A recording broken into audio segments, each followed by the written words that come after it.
الحمدللہ رب العالمین والصلاة والسلام علی نبینا محمد وعلی آلہ وصحبہ اجمعین، اما بعد۔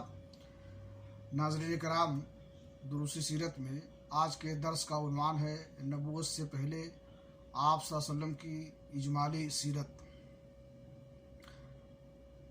آپ صلی اللہ علیہ وسلم سب سے زیادہ حیادار اور پست نگاہ تھے۔ صحیح بخاری میں جابر رضی اللہ عنہ سے مروی ہے کہ جب کعبہ کی تعمیر کی گئی تو نبی صلی اللہ علیہ وسلم اور عباس پتھر ڈھو رہے تھے۔ عباس نے نبی صلی اللہ علیہ وسلم سے کہا، اپنا تہبند اپنے کندھے پر رکھ لو، پتھر سے حفاظت رہے گی۔ لیکن جو ہی آپ نے ایسا کیا، آپ زمین پر جا گرے، نگاہیں آسمان کی طرف اٹھ گئیں۔ افاقہ ہوتے ہی آپ صلی اللہ علیہ وسلم نے آواز لگائی، میرا تہبند، میرا تہبند، اور آپ کا تہبند آپ کو باندھ دیا گیا۔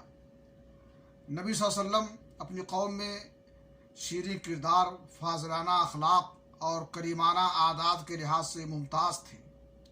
چنانچہ آپ سب سے زیادہ بامروت، سب سے زیادہ خوش اخلاق، سب سے زیادہ راست گو، سب سے زیادہ نرم پہلو، خیر میں سب سے زیادہ کریم، سب سے بڑے امانت دار، حتیٰ کہ آپ کی قوم نے آپ کا نام ہی امین رکھ دیا تھا، کیونکہ آپ احوال صالحہ اور خصال حمیدہ کے پیکر تھے۔